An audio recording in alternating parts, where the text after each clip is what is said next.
Good morning students, welcome back my video lecture. PCA first semester के language and communication में आज हम बात करेंगे प्रोसेस ऑफ कम्युनिकेशन। कल भी इसके बारे में मैंने समरी बताई थी, तो हम इसी टॉपिक को अपना कैरी फॉरवर्ड करेंगे। ओके, ये हमारा चल रहा है कम्युनिकेशन प्रोसेस के बारे में। इसमें कॉन्सेप्ट देखा था, ओवरव्यू देखा था, अब हम देखते हैं प्रोसेस ऑफ कम्युनिकेशन। इसमें सेंडर मैसेज को सेंड करेगा एंड इनकोड करेगा, देन मैसेज चैनल के थ्रू मैसेज डिकोड होने की पोजीशन में पहुंचेगा और फिर डिकोड होकर रिसीवर के पास पहुंच जाएगा। ये हमारा प्रोसेस था, कल मैंने बताया था। ठीक है, प्रोसेस कैसे वर्क करता है वही मैंने बताया था। Communication is the process by which one person or group convey the message. In the communication process the sender is responsible for encoding the message and sending it through a channel to a receiver who then decodes the message into a perceived meaning. The process of communication in a organization is as follow। कौन कौन से process हैं ये देखते हैं। Communication में कौन कौन सी चीज़ें काम आती हैं प्रोसेस के लिए, पूरा कम्युनिकेशन प्रोसेस किस तरीके से वर्क करता है। सबसे पहले सेंडर का क्या काम होता है, सेंडर क्या होता है, इसके बारे में जानकारी करते हैं। The person who convey the message, एक ऐसा पर्सन जो मैसेज को कन्वे करे टू अनदर पर्सन के लिए is known as the sender. कोई पर्सन जब दूसरे पर्सन के लिए मैसेज सेंड करता है तो वो हमारा सेंडर कहलाता है। The sender must have the message, sender के पास मैसेज होगा, आइडिया होगा और इन्फॉर्मेशन होगी जिसे वो सेंड करेगा। विच ही वांट टू कन्वे, ऐसी चीज़ कोई मैसेज होगा लिखित में या फिर उसके माइंड में या कोई आइडिया होगा जिसे वो कन्वे करना चाहता है।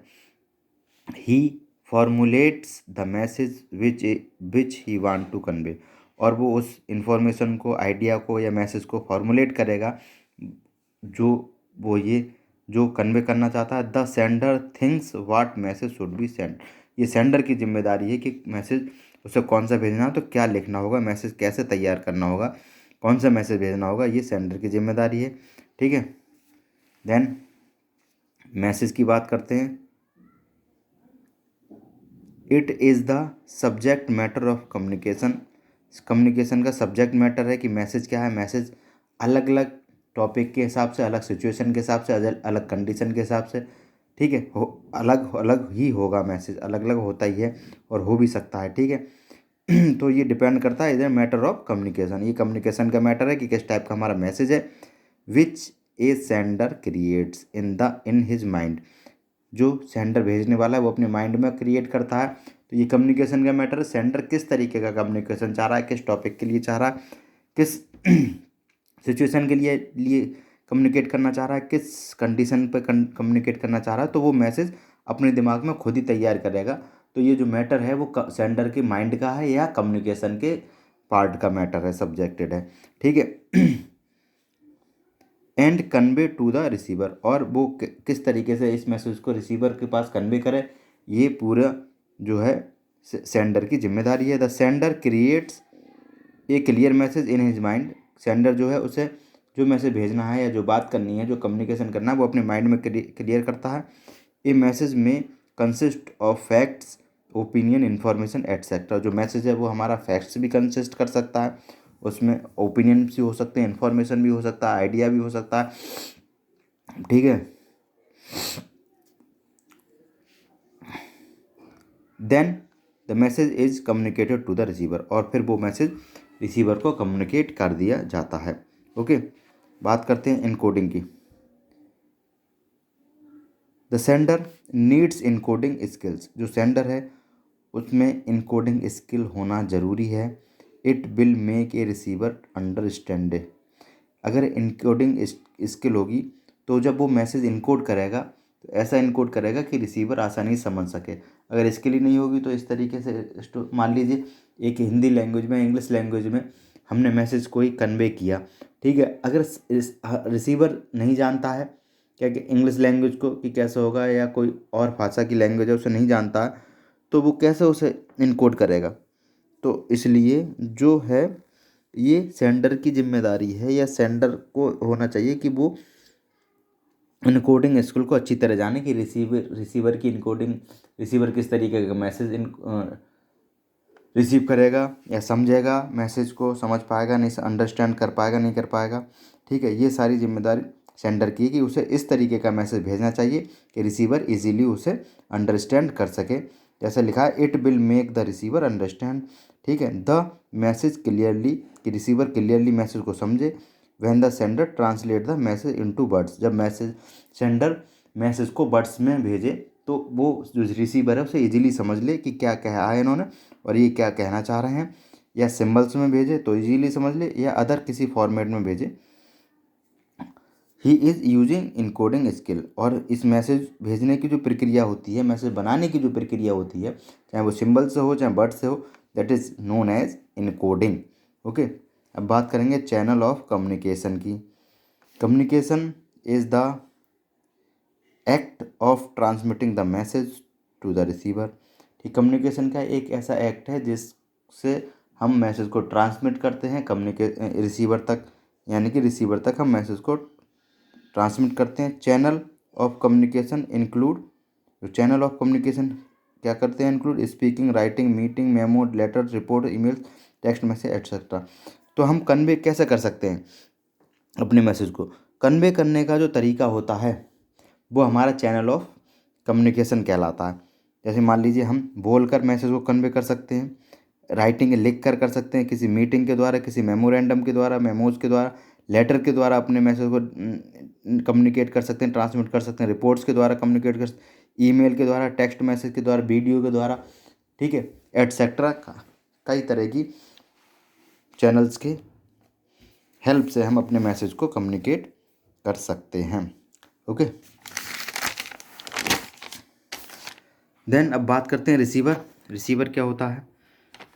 Receiver, the receiver is the person who receives the message by listening, reading और व्यूइंग। रिसीवर एक ऐसा पर्सन है जो मैसेज को रिसीव करता है। वो मैसेज चाहे सुन के रिसीव करे, या पढ़ के रिसीव करे, या देख के रिसीव करे। ठीक है, कैसा भी मैसेज सेंडर भेजे तो वो तीन के तरीके से रिसीव हो सकता है, या सुनकर, या पढ़कर, या देखकर। ठीक है, he is the person who actually receives the message. एक ऐसा पर्सन जो मैसेज को रिसीव करता है, that is known as receiver. Okay, decoding की बात करते हैं। आफ्टर रिसीविंग द मैसेज, जब मैसेज रिसीव हो जाता है उसके बाद बाय द रिसीवर, रिसीवर के द्वारा क्या होता है, the receiver must be able to decode the message. जो रिसीवर है उसे मैसेज डिकोड करने में एबल होना चाहिए, योग्य होना चाहिए। Which means mentally processing the message into understanding, यानी कि वो मैसेज को अपने समझ के अनुसार प्रोसेस करे, समझे। ठीक है, for example sending A message in a foreign language, अगर हम कोई मैसेज फॉरेन लैंग्वेज में सेंड करते हैं, जैसा अभी मैंने एग्जाम्पल आपको बताया था, that is not understood by the receiver, और वो रिसीवर के द्वारा नहीं समझा गया, तो दैट इज़ नॉट अंडरस्टूड, वो नहीं समझा गया, by the receiver, will result is decoding failure. क्या होगा, इसका डिकोडिंग का रिजल्ट फेलियर हो जाएगा। यानी कि फॉरेन लैंग्वेज में मैसेज भेजा गया और फॉरेन लैंग्वेज रिसीवर को आती नहीं है, तो मैसेज डिकोड नहीं हो पाएगा। तो क्या हुआ, डिकोडिंग फेलियर हो गई हमारी, यानी कि मैसेज वहाँ तक नहीं पहुँचा रिसीवर तक। अगर मान लीजिए ऐसी लैंग्वेज में, ऐसे पैटर्न पर, ठीक है, ऐसे तरीके से हम मैसेज को सेंड करें कि जो रिसीवर है वो उसे समझने के योग्य हो और डिकोड करने के योग्य हो, तो वो हमारा पार्ट्स कहलाता है डिकोडिंग। ओके, देन फीडबैक की बात करेंगे। After understanding the message, message understand करने के बाद, समझने के बाद, डिकोड होने के बाद, the receiver give a response to the sender. तो जो रिसीवर है उस मैसेज के रिगार्डिंग रिस्पॉन्स सेंड करता है, अपना फीडबैक सेंड करता है, which is known as feedback. ठीक है, जब मान लीजिए कोई मैसेज किसी ने हमें भेजा या हमने किसी को भेजा, जब उसे मिल जाता है प्रॉपरली तो वो कहता है ओके आई गॉट इट, यानी मैंने इस मैसेज को देख लिया या मैंने इसे प्राप्त कर लिया। तो ये क्या है, ये फीडबैक है। ठीक है, message properly accurate message receiver के पास पहुंच जाए, ठीक है, दैट, और फिर रिसीवर उसे एक्नॉलेजमेंट दे दे कि हाँ हमने मैसेज रिसीव कर लिया, yes I got it, then it is known as feedback. Okay, अब बात करते हैं हम इम्पोर्टेंस ऑफ कम्युनिकेशन की। इम्पोर्टेंस ऑफ कम्युनिकेशन का स्ट्रक्चर देखते हैं। इम्पोर्टेंस ऑफ कम्युनिकेशन में कौन कौन सी चीज़ें हैं। सबसे पहले क्यों इम्पोर्टेंस क्या क्या है कम्युनिकेशन की। इस्टेब्लिश इफेक्टिव लीडरशिप, लीडरशिप को इस्टेब्लिश करना। Helps in process of motivate and moral development, ठीक है, प्रोसेस का हेल्प करना, प्रोसेस को, मोटिवेशन के प्रोसेस को हेल्प करना, और एम्प्लॉयज़ का मोरल डेवलपमेंट करना, कलीग्स का, ठीक है। Then helps in smooth way of public relations, यानी कि स्मूथली पब्लिक से रिलेशंस मेंटेन करना। प्रमोट्स कॉरपोरेशन एंड पीस, यानी कि सहयोग और शांति को प्रमोट करना। Act as basis of coordination and corporation, लोगों के साथ तालमेल बिठाना और सहयोग करना, इसके सारे कम्युनिकेशन की हेल्प से कर सकते हैं। Act as basis for decision making, किसी डिसीजन मेकिंग में हमारा कम्युनिकेशन इफेक्टिवली यूज़ होता है, ठीक है। देन इंक्रीजिंग मैनेजरियल एफिशिएंसी, और जो मैनेजरियल एफिशिएंसी है, ठीक है, उसको बढ़ाने के लिए हमारा कम्युनिकेशन यूज होता है। तो यानी कि इस ओवरऑल स्ट्रक्चर से हमें ये शो हो जाता है कि किसी भी ऑर्गेनाइजेशन की, किसी मैनेजमेंट की, किसी एंटरप्राइज की इम्पोर्टेंस बढ़ाने के लिए, या खुद की ही वैल्यू बढ़ाने के लिए, या खुद को अच्छी तरीके से रिप्रेजेंट करने के लिए कम्युनिकेशन इज़ मस्ट, ठीक है। यानी कि कम्युनिकेशन हर सेक्टर में, पर्सनल लाइफ से लेकर प्रोफेशनल लाइफ तक, ऑर्गेनाइजेशन में, मैनेजमेंट कंपनीज़ में, एंटरप्राइज में, घर में, हर जगह कम्युनिकेशन की क्या इंपॉर्टेंस है, ये हमें इससे शो होता है। तो इस वीडियो लेक्चर में इतना ही, आगे इस प्रोसेस के बारे में डिटेल में पढ़ेंगे। Okay, thank you students.